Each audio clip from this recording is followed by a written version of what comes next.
हमारे संवाददाता विशाल बैरिस्टो भी हमारे साथ जुड़ गए हैं। दोनों का बहुत बहुत स्वागत। डॉक्टर राजन कुमार, सबसे पहले आप ही से जानना चाहेंगे, जो मैं एक्सप्लेन करने की कोशिश कर रही हूं कि भौगोलिक स्थिति से जियोपॉलिटिकल सिचुएशंस इस वक्त जो बनी हुई है, ना केवल मिडिल ईस्ट में बल्कि विश्व में, उसके मद्देनजर प्रधानमंत्री के इस दौरे की महत्ता को आप कैसे आंकते हैं? देखिए, चूंकि आपने भू राजनीति की बात की है, पहले तो बुलाने के लिए शुक्रिया। चूंकि भू राजनीति की बात की है, तो उसमें जॉर्डन एक बहुत इंपॉर्टेंट प्लेयर होता है, क्योंकि आपने अपने बहुत अच्छे से पूरे बायलैटरल रिलेशन को भी दिखाया, उसमें मैप भी में बताया कि कैसे इंपॉर्टेंट है।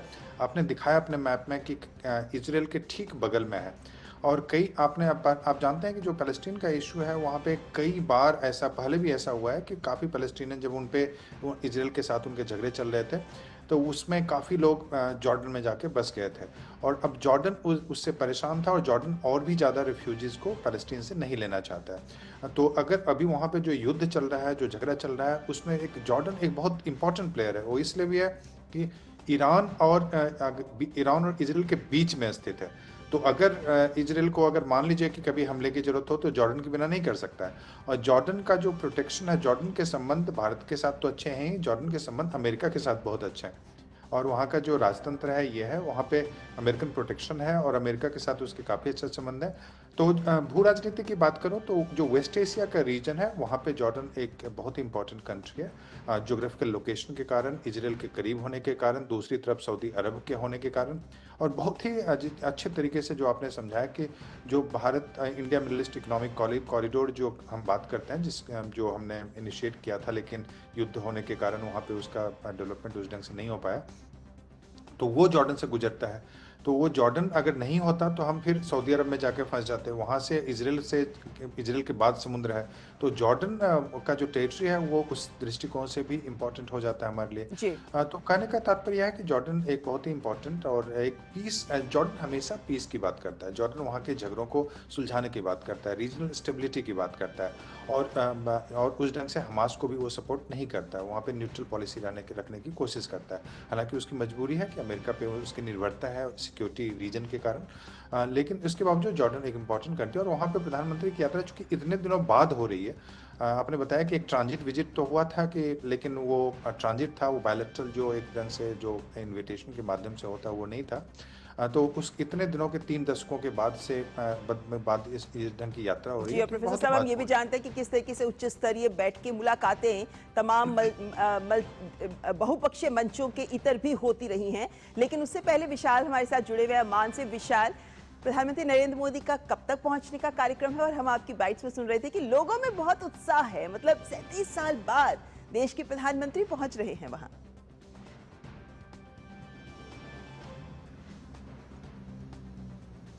देखिए ममता, बिल्कुल ठीक कहा आपने। जो शेड्यूल है उसके मुताबिक यहाँ का जो लोकल टाइम है, 2 बजे के बाद प्रधानमंत्री नरेंद्र मोदी का जहाज अमान इंटरनेशनल एयरपोर्ट पर लैंड करेगा, जहाँ पर जॉर्डन के प्राइम मिनिस्टर उनको रिसीव करेंगे, और वहीं पर उनको गार्ड ऑफ ऑनर दिया जाएगा। जहाँ तक इंडियन डायस्पोरा की बात है, करीब 20,000 का डायस्पोरा है यहाँ पर, टू बी वेरी प्रिसाइज। और वो लोग जो है वो इसलिए एक्साइटेड है क्योंकि पिछली बार जब प्रधानमंत्री यहाँ पर आए थे, ट्रांजिट विजिट था प्रधानमंत्री का, लेकिन तब भी उनको पूरा सेरेमोनियल अकॉर्डेड वेलकम किया था उनका, और बाकायदा उनको इसराइल तक छोड़ने के इंतजाम किए गए थे, लेकिन तब लोगों को मिलने का मौका नहीं मिला। इस बार जरूर से उनको मिलने का मौका मिलेगा, और मैं जिस जगह खड़ा हूँ, यहाँ इस होटल के अंदर प्रधानमंत्री नरेंद्र मोदी के स्वागत की तैयारियां की गई है, और लोगों में इसलिए एक्साइटमेंट है क्योंकि 37 साल बाद उनको मौका मिल रहा है किसी भी प्रधानमंत्री के आने का, और खासतौर से प्रधानमंत्री नरेंद्र मोदी। हमने कुछ लोगों से बात की थी, तो उन्होंने ये कहा कि हमें प्राइम मिनिस्टर नरेंद्र मोदी इसलिए खास लगते हैं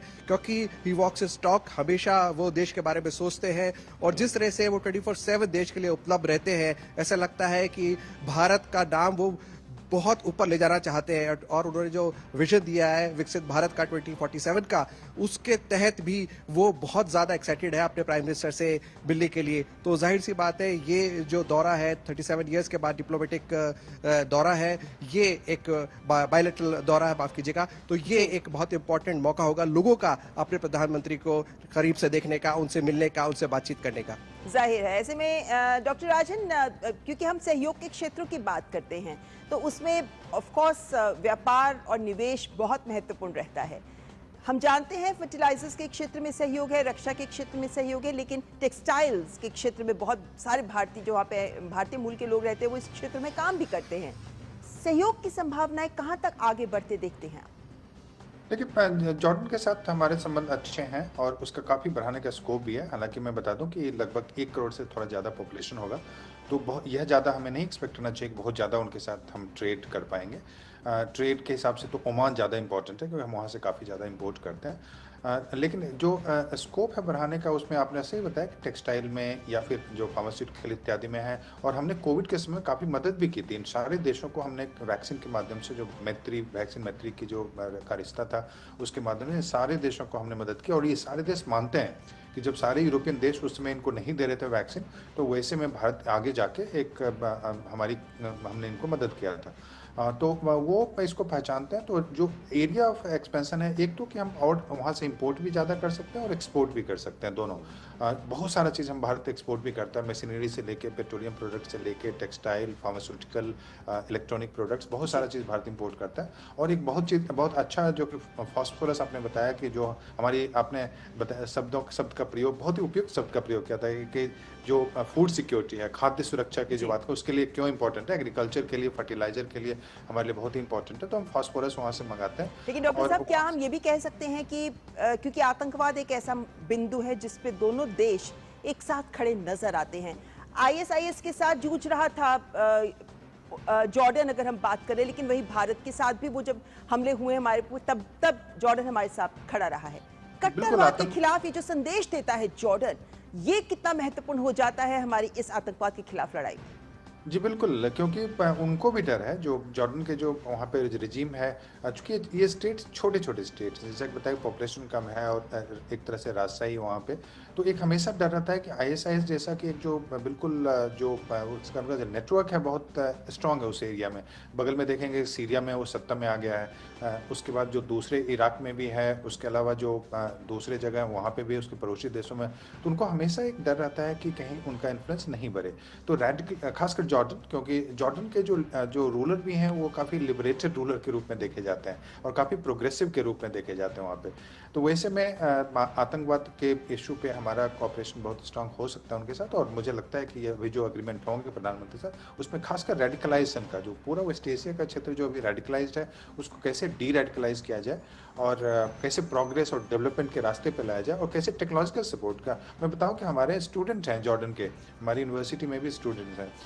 तो जॉर्डन के साथ टेक्निकल कोऑपरेशन टेक्नोलॉजी के लेवल पे, और जो हम जैसे ओमान के साथ जो एग्रीमेंट किए हुए हैं, जैसे कि रुपे इत्यादि जो पेमेंट सिस्टम है भारत का, उस लेवल पे हम जा सकते हैं।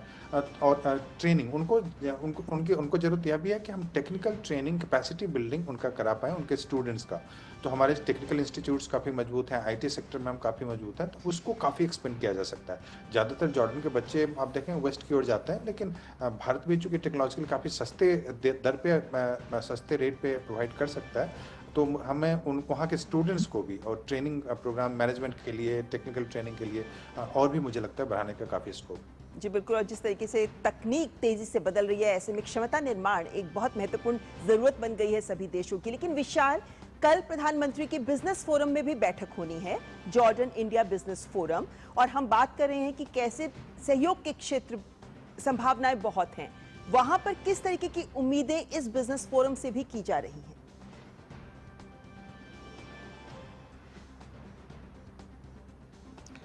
ममता, इससे पहले कि मैं आपके सवाल का जवाब दूं, जो हमारे एक्सपर्ट बता रहे थे उनकी बात को मैं थोड़ा सा आगे बढ़ाना चाहूँगा। हम टेररिज्म की बात कर रहे हैं, तो जॉर्डन के जो प्रिंस अब्दुल्ला II है, उन्होंने अकाबा प्रोसेस की बात की थी 2015 में, और काफ़ी देश उसमें साथ में जुड़े थे। और भारत और जॉर्डन जो है दोनों सेम पेज पर नज़र आते हैं, क्योंकि जैसे कि सबको मालूम है कि स्ट्रेटेजिक इंपॉर्टेंस है जॉर्डन की, और इसराइल काफ़ी नज़दीक है। जॉर्डन रिवर, जिसको हम हिंदी में यर्दन भी कहते हैं, उसके इस पार जॉर्डन है और उस पार इसराइल है, तो स्ट्रेटेजिक इंपॉर्टेंस जॉर्डन की है। उसके अलावा टेररिज्म के ऊपर जॉर्डन सबसे पहले देशों में से था जिन्होंने प्रधानमंत्री को टेलीफोन करके अपनी बात रखी थी और कहा था कि खिलाफत की थी और पहलगाम आतंकी हमले की निंदा भी की थी।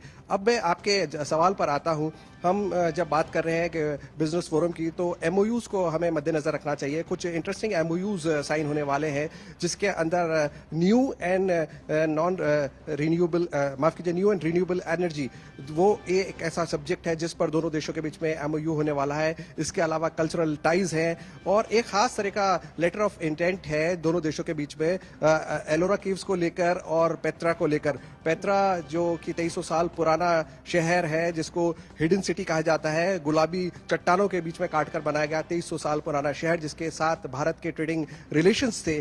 तो वहां पर जाके कल प्रधानमंत्री वहां पर होंगे मौजूद और वहां पर ये एमओयू साइन किए जाएंगे और ये एक बहुत ही हिस्टोरिक मौका रहेगा क्योंकि पेट्रा जंक्शन था सिल्क रूट और स्पाइस रूट का, और पेट्रा का जहां पर ये सिग्नेचर होंगे वहां पर ट्रेजरी है जिसे अल खजने कहते हैं, यानी कि खजाना। यानी कि जब आप यहां से ट्रेडिंग करने के लिए जाते थे और अपना जो भी सोना वगैरह है वो वहां पर डिपॉजिट करते थे ताकि रास्ते में आपके साथ कोई लूटपाट ना कर ले, और उसके बदले में आपको एक सर्टिफिकेट दिया जाता था एक बॉन्ड के तौर पे कि आपका इतना पैसा यहां पर जमा है। तो 2300 साल पुराना का वो रिलेशन, और एलोरा के साथ आपका पेत्रा और एलोरा के बीच में लेटर ऑफ ट्वाइनिंग एग्रीमेंट, माफ कीजिएगा ट्वाइनिंग एग्रीमेंट, ताकि दोनों देशों के बीच में टूरिज्म को बढ़ावा दिया जाए। एलोरा देखने के लिए जॉर्डन से लोग जाए और भारत से लोग पेट्रा को देखने के लिए आए, तो ये एक बहुत इंटरेस्टिंग डेवलपमेंट रहेगा ममता। बिल्कुल, और प्रधानमंत्री जब पेट्रा जाएंगे तो जाहिर है कि इससे भी बहुत लोग जानेंगे इसके बारे में। ऐसे में डॉक्टर राजन, क्योंकि हम जानते हैं कि वीजा ऑन अराइवल था लेकिन अब तो इलेक्ट्रॉनिक वीजा भी शुरू हो गया है, ये जो पीपल टू पीपल कांटेक्ट है, हम हमेशा कहते हैं, प्रधानमंत्री खुद ये बात कहते हैं कि जो भारतीय डायस्पोरा है वो हमारे एम्बेसडर्स हैं इन देशों में। कहाँ तक ये जो डायस्पोरा है हमारा, हमें विशाल ने कहा लगभग 20,000 के करीब भारतीय मूल के लोग वहाँ रहते हैं, कितनी बड़ी ताकत बनते हैं ये इन देशों के बीच में, और कैसे दोनों देशों के संबंधों को और मजबूती देते नजर आएंगी?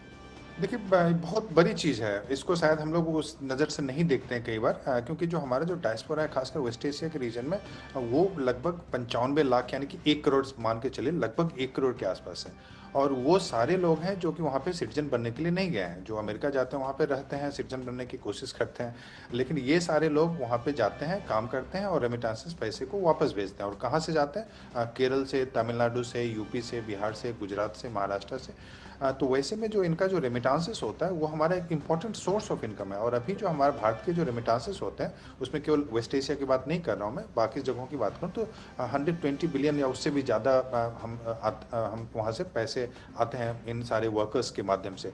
तो ये एक बहुत बड़ा सोर्स ऑफ इनकम होता है हमारे लिए। जो फॉरेन रिजर्व जो हमारा इतना होता है तो उसका एक बहुत बड़ा कंट्रीब्यूटर होता है हमारा रेमिटेंसेस, और प्लस जो ट्रेड सरप्लस होता है, यही दो चीज़ होता है हमारे पास। तो ये रेमिटेंसेस बहुत इंपॉर्टेंट हैं। जो हमारे जो रीजन्स हैं, बिहार, यूपी या जो दूसरे जो क्षेत्र हैं जहाँ से वर्कर जाके काम करते हैं और अपना 80% पैसा बचा के बेचारे वहाँ पे वापस भेजते हैं। और डायस्पोरा चूँकि लगभग 1 करोड़ के आसपास पूरा वेस्ट एशिया के रीजन में है। यहाँ पे तो जॉर्डन में कम है, लेकिन ओमान जहाँ पे जाएंगे वहाँ पे लगभग 20% जो जनसंख्या है हमारी इसकी है भारतीय, वहाँ की पूरे पॉपुलेशन का अगर 45 लाख के आसपास, 47 लाख के आसपास होगा या 50 मान लीजिए, तो लगभग 7 से 8 लाख पॉपुलेशन जो होगा, 7 लाख के आसपास वो भारतीय हैं।